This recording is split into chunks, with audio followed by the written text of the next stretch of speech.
They looked at the most successful men and women of the world, and they found that they had like 7, 8 things in common. And one of the things they all had in common was a routine. They are obsessed with their routine. They don't have a gap of wasted time in their routine. You know, I realized the reason why I'm so successful and the reason why I don't get in trouble like I used to when I was younger is because when I was younger, man, my schedule had so many gaps in it. The devil had like, okay, he might pray at 6, but my man is watching TV. He playing video games by 8:30. It's not that I'm sweeter than nobody. The devil can't get to me because all my time is taken up. And by the time he get to me, I'm asleep. I'm too asleep to say it. I'm just being real. 8:30, he like, Eric, you should. I'm like, bro, I'm tired.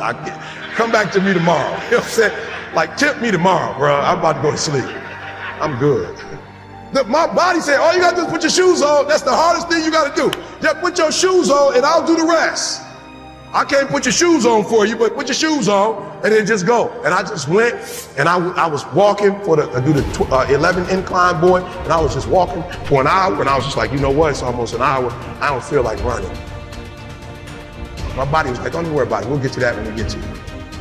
I did my hour, was about to get off. My body was like, you know we run now. I said, what? We run now, let's go. You ain't tired? I said, I am tired. No, you're not. You just walked for an hour. You're not tired, Eric. Your brain is telling you some dumb stuff. If you were tired, you wouldn't be able to walk for an hour. Okay, so let's do this. Just run for 2 minutes. I'm trying to help somebody right now go to a whole nother level. The reason why you go back to sleep is because you've always gone back to sleep. It's like a default. You go back to sleep because all you gotta do is stop going to sleep and then you're gonna stop going to sleep. All you gotta do is stop fussing and cussing and you're gonna stop fussing and cussing. All you gotta do is stop spending all the money you got and start saving it. Listen to me, I became #1 in the world. I became a millionaire not because I made more money. I became a millionaire because they told me millionaires only live off of 30% of their income. I want to make it plain for you. I became a millionaire because I did what millionaires did. I stopped living off 100%. I paid my tithe, and then I was like, all right, E, you only got 20% left. Put the rest up.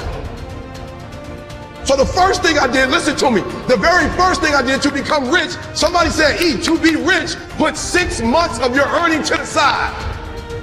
So I was like, all right, bet. That's what the rich told me to do. So I put 6 months to the side. How long did it take? I don't remember, but I put it to the side. Then somebody was like, yo, E, you need to put 100,000 to the side. I was like, all right, 100,000. DD, we're gonna put 100,000 to the side. Then somebody was like, yo, you need to get your credit score up to 800. I was like, all right, then get my credit score up to 800. Then somebody said, E.T., if you want to be Tony Robbins, there's no way you'll be able to be like those dudes when you don't have the language they have. You need to go get your master's and a PhD from a white institution. I said, what? I went to Oakwood. I went to HBCU. He was like, yeah, but you didn't learn the language of Zig Ziglar at Oakwood. So Oakwood is a phenomenal place. Oh, y'all not hearing what I'm saying. I just said something, you missed it. Now you need to go to Michigan State University. CJ, you see my master's degree anywhere? What about my PhD? Not in the office, not at church. You didn't see it in my house. I didn't go to Michigan State to get a PhD. I went to Michigan State to learn the majority language. Listen to me very closely. When you graduate and you get a job, if you want to get paid, you never say no. You never say it can't get done. Don't you ever say out your mouth it can't get done. Even if you feel in your heart it can't get done, you don't say it out loud. You let the broke folks say that. You let the folks they find first say that. You always say it can get done. Even if you don't think it can get done, just say it and try to make up something. But every time I put on a dress shirt and button it up, I just feel, and I hear people say all the time, man, you look like you dressed for success. I'm like, is putting on a shirt and a tie dressed for success? I'm dressed for success. I'm getting paid. I'm dressed for success. I'm not dressed like he dressed, but I'm dressed the way I feel comfortable. I feel good being me. I feel good not to have to, like, not only can I say no, I don't have to explain why I said it no more. It feels good being me. Because guess what? I can never be sweet being you. The majority of you are poor because you read poor stuff. You watch poor stuff. Bro, you just scrolling through like you ain't got a life. For real, some of y'all on Instagram, you're on there for 30 minutes. If I ask you what you saw, you don't even know. You just scrolling through. Rich people don't waste time. They realize it's their most important commodity. They don't watch a lot of TV. They don't do a lot of entertainment. If they're not working, they're studying their craft and getting better at their craft. So I need you to stop having the poverty mindset. So when I quit my job to be an entrepreneur, my mom was like, whoa, what are you doing? I was like, I'm quitting. My mom was like, don't you dare quit. You're going to embarrass me. You got a wife and kids. Does YouTube have insurance? Does YouTube have a 401k? And I was like, yo, Ma, I ain't trying to be funny and I ain't trying to be disrespectful. I love you, but you can't teach me how to be a millionaire because you're not one. You come from the working class, and I'm not mad at you, Ma. We wouldn't be where we are without you, but you told me that every generation is supposed to get better. So I'll take your values, but I won't take your work ethic. Because rich people don't work, they think. Poor people go, clock in, I make this much an hour. Rich people go, I put them to work and I make this much an hour. See, what happens is you're working for you and your family one, they got 40 of you working at one time. So they're giving you 20% and then they keeping the 80% off of 15,000 people. So what you have to decide is, are you gonna keep being the 99% or are you ready to be a part of the 1%? Because it doesn't make a difference where you come from, high school dropout. It doesn't make a difference where you come from, GED.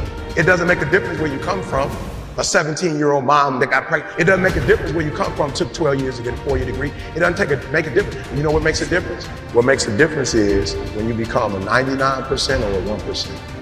And when I start thinking like, acting like, and behaving like a 1%er. So I went to every single class, and when the teachers was talking, they thought I was just doing homework. I wasn't. I was listening to how they conjugate verbs.